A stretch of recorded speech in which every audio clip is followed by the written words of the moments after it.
పల్లెల్లో రైతులకు శ్రామికుల లభ్యత తగ్గింది. క్రమేణా సేద్యంలో యంత్రీకరణ పెరిగింది.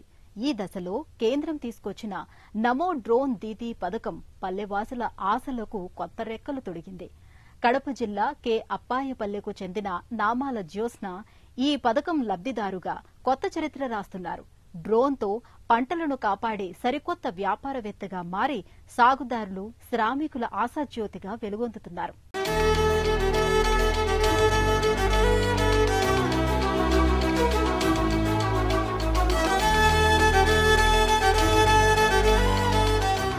కడప జిల్లా కమలాపురం మండల పరిధిలో ప్రశాంత గ్రామం కె అప్పాయపల్లె. సేద్యం మీద పెద్దగా ఆదాయం లేని చిన్న రైతులు, పంట పొలాల్లో పనిచేసే శ్రామికులున్నారు. వ్యవసాయ కార్మికుల సంఖ్య తగ్గుతోంది. ఇలాంటి కష్టకాలంలో కేంద్ర ప్రభుత్వం ప్రవేశపెట్టిన నమో డ్రోన్ దీదీ పథకం ఒక వరంలా మారింది. గ్రామంలో నామాల జ్యోత్స్న అనే వనిత కలలకు రెక్కలు తొడిగింది. అటు రైతాంగానికి మేలు చేసింది. నిన్న మొన్నటి వరకు సాధారణ గృహిణి జ్యోత్స్న నేడు సస్యరక్షణ చేస్తూ సేద్యరంగ వ్యాపారవేత్త అయ్యారు. గ్రామ గ్రామాన ఇప్పుడు డ్రోన్ మహిళ జ్యోత్స్న ఒక ప్రసిద్ధ వ్యక్తిగా గుర్తింపు పొందారు. స్వయం సహాయక బృంద నాయకురాలి నుంచి డ్రోన్ పైలట్గా ఎదిగిన ఆమె జీవితం స్ఫూర్తిదాయకం.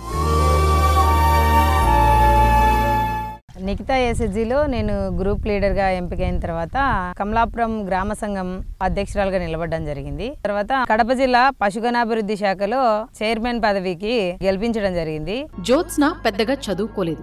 టెక్నికల్ గా ఓ డిప్లొమా కూడా లేదు. కానీ ఆమె డ్రోన్ను 9 మండలాల్లో తన కలల విహంగంగా ఎగరవేస్తున్నారు. డ్రోన్ ఆధారిత సస్యరక్షణ చేపట్టి సంప్రదాయ వ్యవసాయ రూపురేఖలు మార్చారు. క్రిమిసంహారక మందులను పిచికారీ చేస్తూ కుటుంబానికి స్థిరాదాయం తెస్తున్నారు. సంప్రదాయ పొలం పనుల్లో గ్రామీణ శ్రామిక మహిళలకు ఆశాజ్యోతిగా నిలిచారు. నాకు 2023 ఈ డ్రోన్ టెక్నాలజీ కోసం కేవీకే నుండి నాకు తెలియజెప్పడం జరిగింది. తర్వాత నాకు కోరమండల్ లిమిటెడ్ ఇంటర్నేషనల్ వాళ్ళ ఆధ్వర్యంలో కొంతమంది రైతుల్ని అగ్రికల్చర్ డిపార్ట్మెంట్ నుంచి కొంతమందిని, డిఆర్డిఏ నుండి కొంతమందిని, ఎన్జిఓస్ నుండి కొంతమందిని, కేవీకే నుండి కొంతమందిని, ఈ విధంగా చురుకైన మహిళల్ని సెలెక్ట్ చేసి వ్యవసాయ శాఖలో పని చేయడం వల్లే నాకు ఈ అవకాశం వచ్చింది. డ్రోన్ పైలట్ గా మారకముందే జ్యోత్స్న ప్రభుత్వ పథకాల అమలులో క్రియాశీలకంగా ఉన్నారు. తొలుత నిఖిత స్వయం సహాయక సంఘానికి నాయకత్వం వహించారు. ఆమె తపన, నిబద్ధత జిల్లా గ్రామీణాభివృద్ధి సంస్థ అధికారుల దృష్టికి వచ్చాయి. కోవిడ్ వేళ జ్యోత్స్న కృషి విజ్ఞాన కేంద్రం సహకారంతో మొక్కల పెంపక కేంద్రాన్ని ఏర్పాటు చేశారు. బంతిపూలు, గుమ్మడికాయలు, మిరపనారును సేంద్రియ పద్ధతుల్లో పెంచటంతో రైతాంగానికి మంచి జరిగింది. తను బాగుపడటమే కాకుండా కర్షకులకు గొప్ప మేలు చేశారు.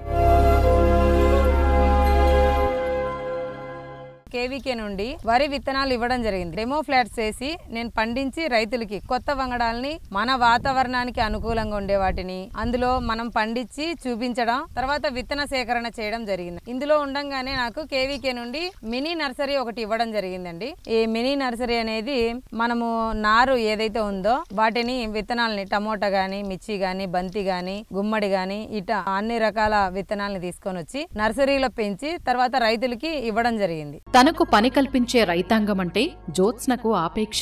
వారి సమస్యలపై ఓ సానుభూతి ఉన్నాయి. భూమితో ఎంతో అనుబంధం ఉంది. సమస్యల పరిష్కారానికి అంతే నిబద్ధత ఉంది.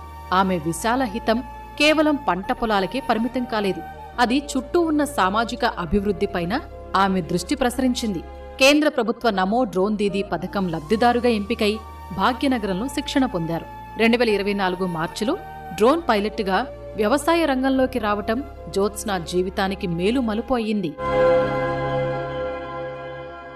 కోరమండల్ వాళ్ళ ఆధ్వర్యంలో డ్రోన్ తీసుకోవడం జరిగింది. అగ్రికల్చర్ డిపార్ట్మెంట్ లో పని చేసినప్పటికి కూడా రైతు పడే కష్టాలను గుర్తించిన తర్వాత ఈ కొత్త టెక్నాలజీలో డ్రోన్ తో పిచికారీ తొందరగా అయిపోతుంది. దీనివల్ల తెగులు తొందరగా అరికట్టచ్చు.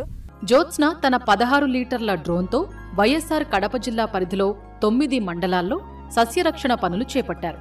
డ్రోన్ రాకతో ఇక్కడి వ్యవసాయ పద్ధతులు కొత్త దిశగా సాగుతున్నాయి. ఆమె రోజుకు సగటున 40 ఎకరాల్లో డ్రోన్తో క్రిమిసంహారక మందు పిచికారీ చేస్తున్నారు. తొలి నాళ్లలో కేవలం 58 రోజుల్లో 700 ఎకరాల్లో సస్యరక్షణ చేసి 3 లక్షల రూపాయల ఆదాయాన్ని సంపాదించారు. తర్వాత కొద్ది కాలానికే 1000 ఎకరాల మైలురాయి దాటింది. కర్షకులతో మాట్లాడటం, ఔషధ మోతాదును పరీక్షించటం, ఖచ్చితత్వం పాటించటంతో రైతులకు ఆమె అంటే విశ్వాసం ఏర్పడింది.